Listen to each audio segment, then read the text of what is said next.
Hey guys, what's up? I'm here with another pickups video. This time I don't have much, just did 4 movies. And I'll be mentioning a couple other things that I've ordered that have not arrived yet that I won't be making videos for. So, yeah.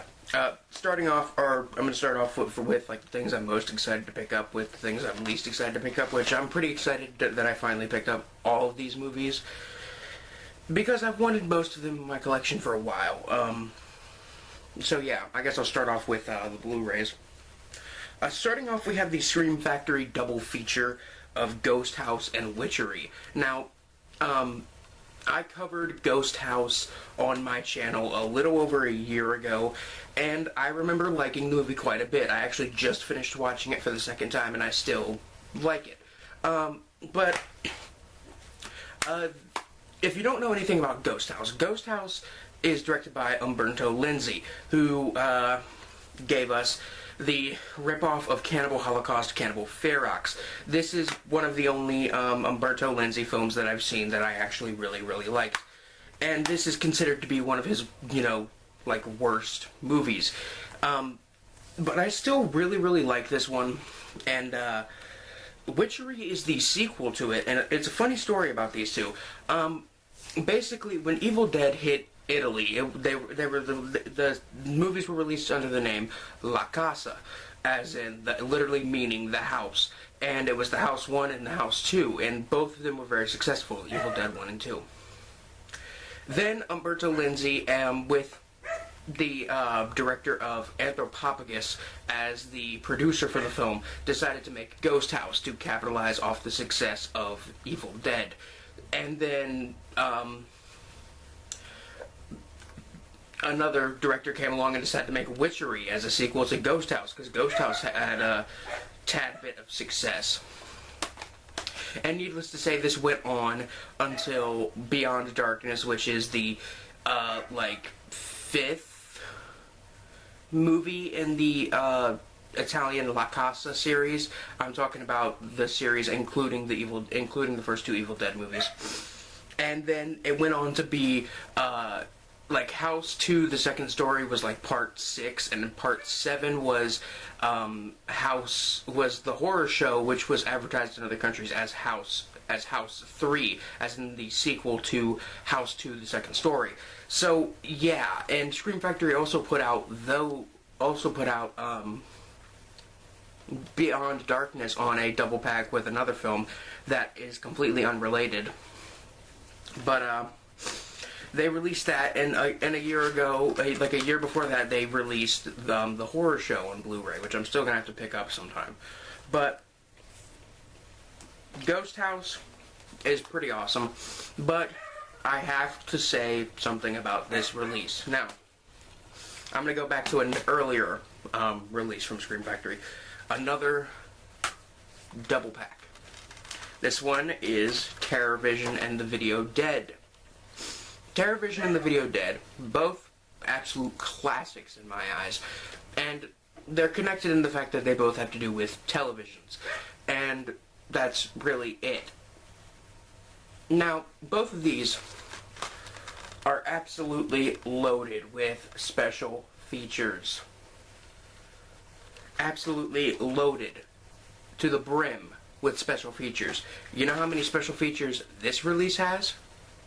The trailer and subtitles. No audio commentary, no interviews with the cast, crew, director, anybody for either of them. It's the trailer for both of them, both films remastered, and that's it. They don't have anything on the back except for what the films are about, and like the, on Blu-ray and 1080p quality, audio quality and all that, and what year they're from. And that's literally it. Also, another thing, when I bought this, I expected to open it and there to be 2 discs in it. It's just a Blu-ray release.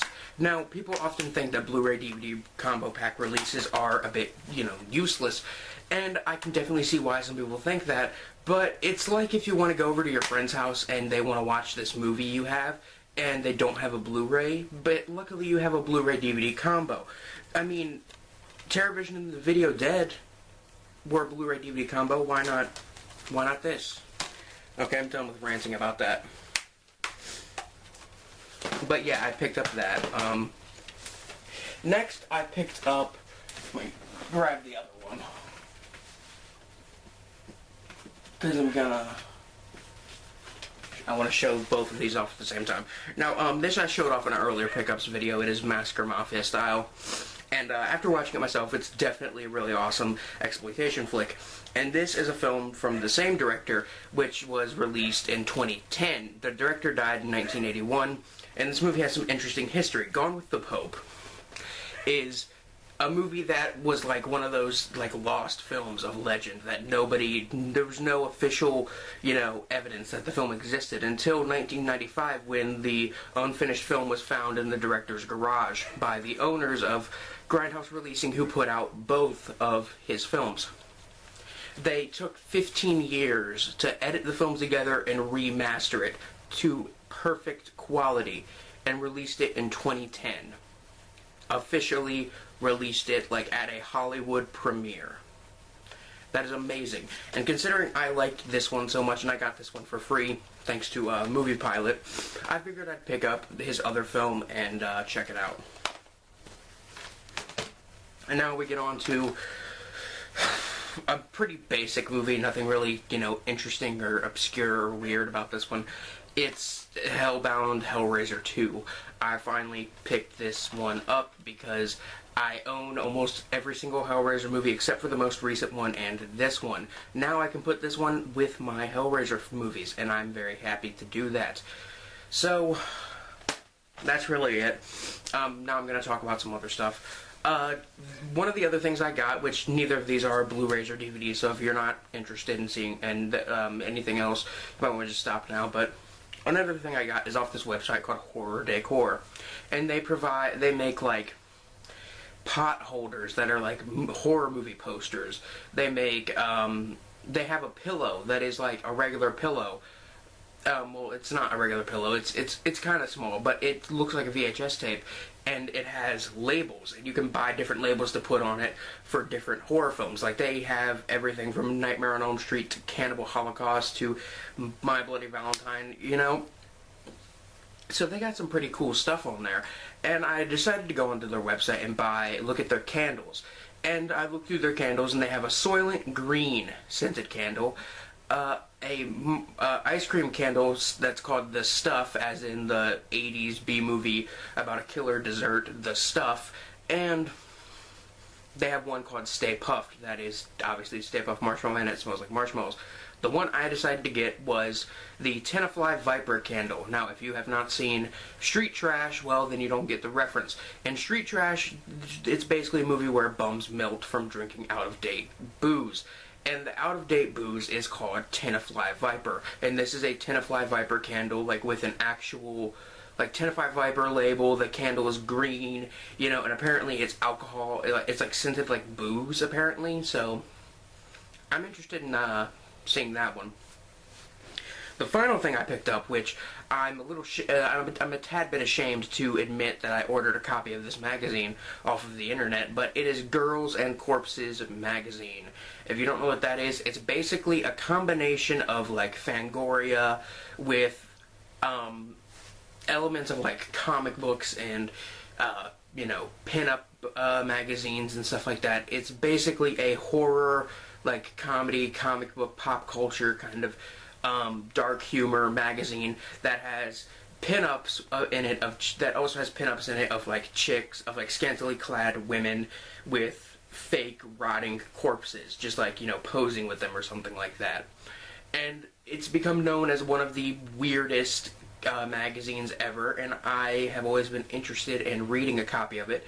It's that they're not like easy to find. You can't just walk into a Barnes & Noble and be like, hey, you guys got Girls and Corpses magazine? Because I've tried. They don't have it.